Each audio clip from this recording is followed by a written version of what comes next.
After dinner, General Louis Bonaparte would meticulously inspect his wife's bedroom, searching for hidden lovers.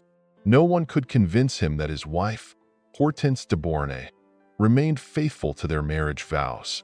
The suspicion began when whispers reached him that their firstborn child was, in fact, Napoleon's. The household of the young couple, already tense, became unbearable. Hortense, the stepdaughter of the future emperor, openly lamented her marriage. Hortense and her brother Eugene, children of the executed Viscount, were tenderly cared for by Napoleon after he married their mother, Josephine. The siblings wanted for nothing and received an excellent education. Hortense, for instance, attended the prestigious boarding school of Madame Campan. She was musically gifted, composing both music and lyrics. By the time she left the schoolroom, Hortense had become a highly desirable bride. Her stepfather was now the most powerful man in France, and every door was open to her. Pleasant in appearance, cheerful and charming, Mademoiselle de Beauharnais dreamed of a love match.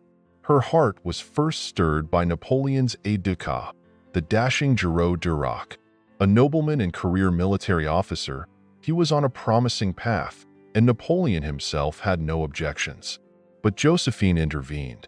Not well received by her husband's family, Napoleon's sisters openly mocked her as the old woman. She sought to strengthen family ties. Thus, the idea emerged to marry Hortense off to one of Napoleon's brothers. Initially, Lucien was proposed as a suitor, but the choice ultimately fell on Louis Bonaparte. On the 4th of January, 1802, Hortense was wed to Louis. Mademoiselle de Beauharnais became her own mother's sister-in-law. Lucien, disappointed and fond of his brother's stepdaughter, began spreading rumors, claiming Hortense had been married off to cover up a sin, her alleged relationship with Napoleon. The scandal deeply wounded Hortense. Soon after, she gave birth to a son, but her husband refused to hold the child. Louis Bonaparte became consumed by jealousy, inspecting his wife's bedroom every evening.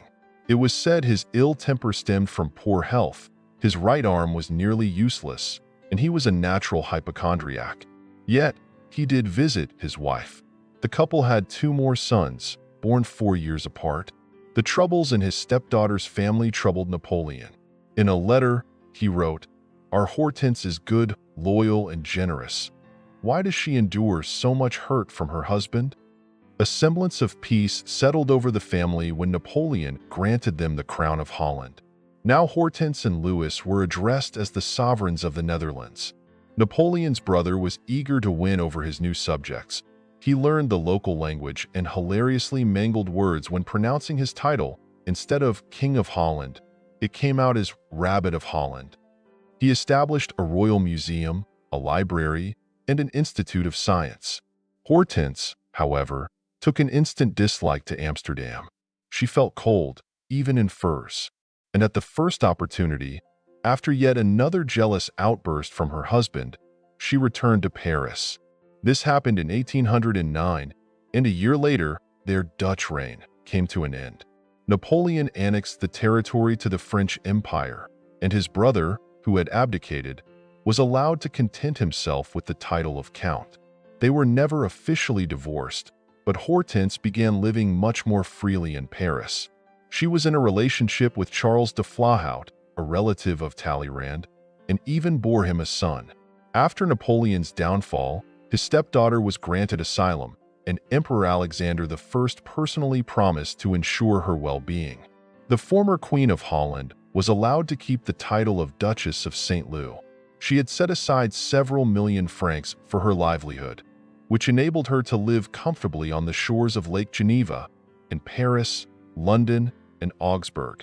During the 100 Days, she supported her stepfather, and after his second exile, she left France. Now she composed romances and entertained guests. Her home in Switzerland welcomed distinguished artists, Lord Byron, Franz Liszt, and Alexander Dumas. But Hortense's health was failing. Born de Beauharnais, the sister-in-law of her own mother, she died in 1837.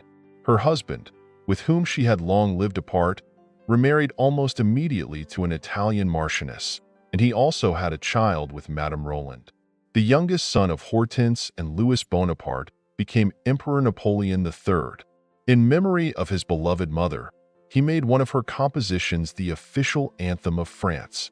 This musical piece remained the country's principal anthem until the end of Napoleon's reign.